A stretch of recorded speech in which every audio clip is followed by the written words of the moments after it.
आज हमारे पास एक ऐसी कहानी है जो सुनने में बिल्कुल किसी बॉलीवुड क्राइम थ्रिलर की स्क्रिप्ट जैसी लगती है, पर यह असल जिंदगी की एक दिल दहला देने वाली घटना है। बिल्कुल। सोचिए, एक पति अचानक गायब हो जाता है हाँ, और उसकी पत्नी सबसे बहाने बना रही हैं और उसी घर के अंदर मतलब फर्श की टाइलों के ठीक नीचे एक बहुत भयानक राज दफन है। और ये कहानी है महाराष्ट्र के नालासोपारा की, जहां एक महिला पर अपने प्रेमी के साथ मिलकर अपने ही पति की हत्या का आरोप लगा। लेकिन दिलचस्प बात सिर्फ ये नहीं है। अच्छा, दिलचस्प ये है कि इस पूरे अपराध को अंजाम देने का जो तरीका था वो मशहूर फिल्म दृश्यम से कॉपी करने की कोशिश की गई थी। बिल्कुल।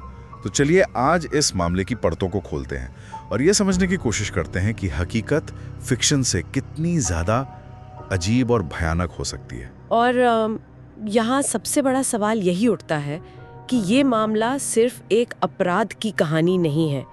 ये हमें मानवीय रिश्तों, धोखे और उस मानसिकता के बारे में भी बहुत कुछ बताता है जहाँ लोग एक फिल्म से अपराध का तरीका तो सीख लेते हैं लेकिन उसके अंजाम की हकीकत को पूरी तरह नजरअंदाज कर देते हैं। और ये भी देखेंगे कि कैसे एक भीड़ भाड़ वाले इलाके, एक चौल में इतने बड़े अपराध को अंजाम दिया गया। तो कहानी को समझने के लिए सबसे पहले किरदारों को समझना होगा। ये घटना है महाराष्ट्र के पालघर जिले के नालासोपारा की। ये मुंबई से सटा हुआ इलाका है। Middle class, lower middle class की बड़ी आबादी रहती है वहाँ। और यहीं एक चौल में रहता था 35 साल का विजय चौहान अपनी 28 साल की पत्नी कोमल चौहान और अपने 8 साल के बेटे के साथ। कोमल को लोग चमन देवी या गुड़िया के नाम से भी जानते थे। उनकी शादी को लगभग 10 साल हो चुके थे, लेकिन जैसा अक्सर ऐसे मामलों में होता है, उनकी शादीशुदा जिंदगी में सब कुछ ठीक नहीं चल रहा था। झगड़े होते थे। हाँ, पिछले कुछ समय से दोनों के बीच झगड़े बहुत बढ़ गए थे। रिश्ते में काफी कड़वाहट आ चुकी थी। और इसी कड़वाहट भरे रिश्ते के बीच कहानी में एक तीसरे किरदार की एंट्री होती है। 20 साल का मोनू शर्मा। वो कोमल का पड़ोसी था और उम्र में उससे 8 साल छोटा। और मोनू कोई साधारण लड़का नहीं था। वो कॉलेज में बीएससी आईटी की पढ़ाई कर रहा था। पढ़ाई में काफी होशियार था। सुनने में आया है कि उसने अपने कॉलेज के दूसरे साल में 95% अंक हासिल किए थे। तो यहाँ एक त्रिकोण बनता दिख रहा है। एक तरफ एक नाखुश शादीशुदा जोड़ा और दूसरी तरफ एक युवा होनहार पड़ोसी। और इसी साल जनवरी के महीने में कोमल और मोनू के बीच एक प्रेम संबंध शुरू हो गया। और बस यही वो चिंगारी थी जिसने आगे चलकर आग लगा दी। एक मिनट, ये सब एक चौल में हो रहा था जहाँ मतलब दीवारें पतली होती हैं और हर कोई एक दूसरे की जिंदगी के बारे में जानता है। सही सवाल है। ये कैसे मुमकिन हुआ कि किसी को कुछ पता ही नहीं चला? यही तो शहरी जीवन का एक स्याह पहलू है, जिसे कहते हैं भीड़ में अकेलापन। चौल में लोग शारीरिक रूप से बहुत करीब होते हैं पर अक्सर एक दूसरे के मामलों में दखल नहीं देते। अच्छा। उन्हें लगा होगा कि ये पति पत्नी का आपसी मामला है। शायद वे रोज के झगड़ों के आदी हो चुके थे, तो जब विजय गायब हुआ तो किसी ने ज्यादा ध्यान ही नहीं दिया। तो ये जो शहरी उदासीनता है वही इन अपराधियों के लिए एक तरह का कवर बन गई। बिल्कुल। तो हमारे पास 3 किरदार हैं, दुखी शादीशुदा जोड़ा और एक होनहार युवा पड़ोसी। ये रिश्ता आखिर हत्या की योजना तक पहुंचा कैसे? ये सब धीरे धीरे हुआ। विजय सुबह 7 बजे काम पर जाता और रात 9 बजे लौटता था। उसके जाने के बाद मोनू कोमल से मिलने उसके घर आता था। लेकिन ये सिलसिला ज्यादा दिन तक छिप नहीं सका। विजय को अपनी पत्नी पर शक होने लगा और एक दिन उसने कोमल का फोन चेक कर लिया और उससे सबूत मिल गया। फोन में दोनों की चैट्स, कुछ निजी तस्वीरें, सब कुछ। हाँ, इसके बाद घर में रोज झगड़े होने लगे। बात हाथापाई तक पहुंच गई और यहीं से बात अलग होने या तलाक लेने के बजाय एक बहुत ही खतरनाक मोड़ पर पहुंच गई। उन्होंने विजय को रास्ते से हटाने का फैसला कर लिया। कोमल और मोनू ने मिलकर यही योजना बनाई। यहाँ हमें एक क्लासिक ट्रिपल मोटिव दिखाई देता है: वासना, लालच और स्वतंत्रता। मतलब अफेयर भी, आजादी भी और पैसा भी। हाँ, अफेयर को बनाए रखना, विजय से पूरी तरह आजाद हो जाना और तीसरा सबसे बड़ा मकसद, पैसा।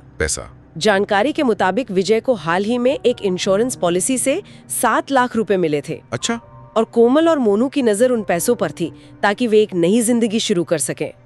जब ये 3 चीजें एक साथ मिलती हैं तो अपराध की आशंका कई गुना बढ़ जाती है। तो मकसद तहरा था, लेकिन क्या ये मानना सही है कि वे सिर्फ दृश्यम से ही प्रेरित थे? हो सकता है ये बस एक इत्तेफाक हो कि उन्होंने शव को घर में दफनाया। इत्तेफाक हो सकता था, लेकिन जिस तरह से शव को अपने ही घर के फर्श के नीचे छुपाया गया, वो सीधे तौर पर फिल्म के उस मूल विचार से जुड़ता है कि सबूत वहीं छुपाओ जहां कोई उसे ढूंढने की उम्मीद ना करे। ये पैटर्न इतना मिलता जुलता है कि इसे नजरअंदाज करना मुश्किल है, और मनोवैज्ञानिक तौर पे भी ये समझ आता है। जब किसी के मन में आपराधिक इरादा होता है लेकिन उसे तरीका नहीं पता होता, तो फिल्में या टीवी शोज उसे बना बनाया ब्लूप्रिंट दे देते हैं। बिल्कुल, उन्हें लगता है कि अगर फिल्म में हीरो बच सकता है तो वे भी बच सकते हैं। और इसी सोच के साथ उन्होंने अपनी योजना पर काम करना शुरू किया।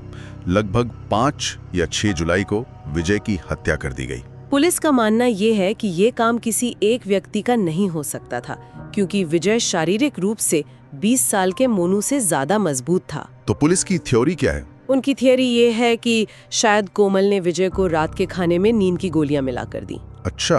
और जब वो गहरी नींद में था, तब दोनों ने मिलकर शायद गला दबाकर या किसी और तरीके से उसकी हत्या कर दी, क्योंकि संघर्ष के कोई खास निशान नहीं मिले। अब बारी थी सबसे मुश्किल काम की, शव को ठिकाने लगाने की, और यहीं से दृश्यम की नकल शुरू होती है। हाँ, उन्होंने शव को कहीं बाहर ले जाकर फेंकने का जोखिम उठाने के बजाय घर के अंदर ही एक कमरे में दफनाने का फैसला किया। फिल्म में अजय देवगन का किरदार एक पुलिस स्टेशन की कंस्ट्रक्शन साइट के नीचे शव छुपाता है, ये सोचकर कि पुलिस स्टेशन के नीचे कौन ढूंढेगा। शायद यही सोच यहाँ भी थी, अपने ही घर के फर्श के नीचे कौन शक करेगा, है ना? पर इस योजना को अंजाम देने के लिए उन्होंने क्या किया? उन्होंने कुछ मजदूरों को बुलाया और घर के अंदर एक गड्ढा खुदवाया। और पड़ोसियों ने पूछा नहीं? पूछा।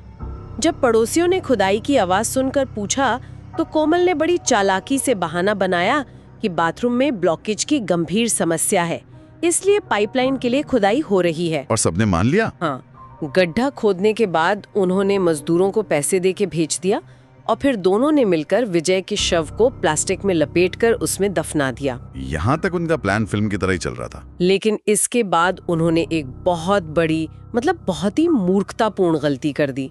इतना शातिर प्लान फिल्म से कॉपी किया हुआ, तो वो जरूर कहीं ना कहीं चुके होंगे। पुलिस को पहला सुराग कहाँ से मिला? क्या किसी ने उन्हें देख लिया था? किसी ने उन्हें देखा नहीं, बल्कि उन्होंने खुद ही अपने पीछे एक बहुत बड़ा सुराग छोड़ दिया था। कैसा सुराग? एक ऐसा सुराग जो घर के अंदर ही था, और हर आने जाने वाले को चीख चीख कर कह रहा था कि यहाँ कुछ गड़बड़ है। मतलब? गड्ढे को भरने के बाद उन्होंने उस जगह पर नई टाइलें लगा दी। और वो टाइलें कमरे की बाकी पुरानी टाइलों से अलग थीं? बिल्कुल, और यही अपराधियों का सबसे बड़ा विरोधाभास होता है। वे दृश्यम जैसी फिल्म से एक बड़ा जटिल आइडिया तो कॉपी कर लेते हैं, लेकिन उस पर अमल करने की छोटी छोटी बारीकियां में मात खा जाते हैं। ये छोटी सी लेकिन अहम गलती। अब देखते हैं कि राज खुला कैसे। ये राज खुला 10 जुलाई को, हत्या के लगभग 4-5 दिन बाद। हाँ, विजय के 2 भाई अजय और अखिलेश उससे संपर्क न हो पाने पर परेशान होकर उसके घर पहुंचे। वहाँ उन्हें सिर्फ कोमल मिली। जब भाइयों ने विजय के बारे में पूछा, तो कोमल ने बड़ी आसानी से और बिना घबराए कह दिया कि विजय किसी जरूरी काम से कुरला गया है। और उन्होंने मान लिया। हाँ, उसका आत्मविश्वास देखकर भाइयों को उस पर शक नहीं हुआ।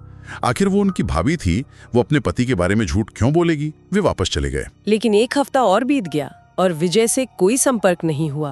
अब उनका शक गहराने लगा। इस बार अजय विजय के ऑफिस गया, ये पता करने कि क्या उसे वाकई काम से कोरला भेजा गया था। और वहां उसे जो पता चला, उसने उनके होश उड़ा दिए। ऑफिस वालों ने बताया कि विजय ने तो 1 हफ्ता पहले ही नौकरी छोड़ दी थी। अब भाइयों को यकीन हो गया कि कुछ बहुत गड़बड़ है। उन्होंने कोमल को फोन किया, लेकिन इस बार उसका फोन भी बंद आ रहा था। वे फौरन विजय के घर वापस गए, लेकिन इस बार वहाँ कोमल भी नहीं थी। वो भी गायब थी। हाँ, पड़ोसियों से पूछने पे पता चला कि कोमल भी अपने बेटे के साथ 2 दिन से गायब थी। अब भाइयों ने घर के अंदर जाकर सुराग तलाशने का फैसला किया, और अंदर जाते ही उनकी नजर उस जगह पर पड़ी जहाँ की टाइलें बाकी कमरे से अलग थीं। वही मिसमैच टाइल। हाँ, उन्हें घर में सबसे अजीब वही जगह लगी। उन्होंने उन टाइलों को हटाने का फैसला किया, और जैसे ही उन्होंने 1-2 टाइलें हटाई, नीचे की मिट्टी से एक सड़ी हुई भयानक बदबू आने लगी। उन्होंने तुरंत पुलिस को सूचना दी। पुलिस मौके पर पहुंची, और जब उस जगह की पूरी खुदाई की गई, तो प्लास्टिक में लिपटा विजय का शव बरामद हुआ। और यहाँ एक और दिल दहला देने वाला सच सामने आता है, जो इस कहानी को और भी ज्यादा दुखद बना देता है। हाँ, शव दफनाने और गड्ढे को मिट्टी से भरने के बाद उस जगह पर टाइलें लगाने के लिए कोमल ने किसे बुलाया था? किसे? उसने बाहर से किसी मिस्त्री को नहीं बुलाया। उसने बुलाया विजय के ही भाई अजय को, जो दिहाड़ी मजदूरी करता है और टाइल लगाने का काम भी जानता है। एक मिनट, क्या आप कह रही हैं कि उसने अपनी देवर को बुलाया, ये जाने बिना कि नीचे उसके भाई का शव है? हाँ। ये तो बहुत ही ज्यादा भयानक है। मतलब अनजाने में अपने ही भाई की कब्र पर टाइलें लगाना। मैं सोच भी नहीं सकता कि उस भाई को कैसा महसूस हुआ होगा जब सच सामने आया होगा।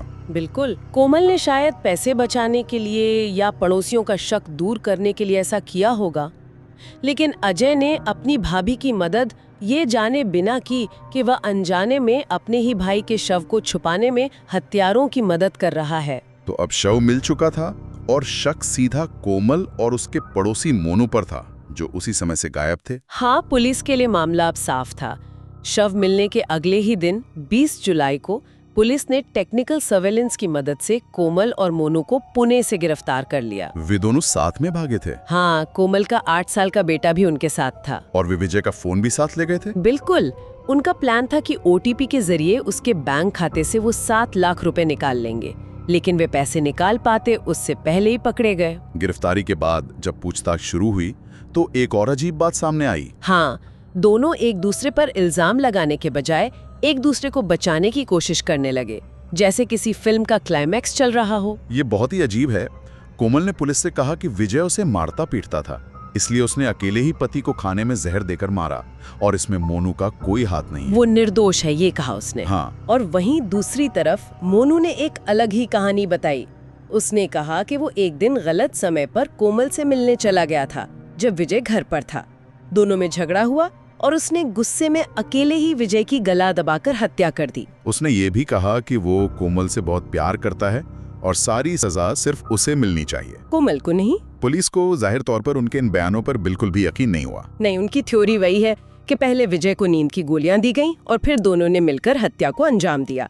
फिलहाल जांच अभी भी जारी है, लेकिन ये एक दूसरे को बचाने की कोशिश बहुत कुछ कहती है। ये उनके मनोविज्ञान को दिखाता है। हाँ, शायद ये एक दूसरे के प्रति वफादारी दिखाने का एक तरीका है, या शायद वे असलियत से इतना कट चुके हैं कि उन्हें अब भी लगता है कि वे किसी एक को बचा सकते हैं। ये बोनी एंड क्लाइड सिंड्रोम जैसा है, जहाँ दो अपराधी एक दूसरे के लिए कुछ भी करने को तैयार होते हैं, भले ही उनका अंत निश्चित हो। बिल्कुल। यह मामला वाकई कई परेशान करने वाले सवाल छोड़ जाता है।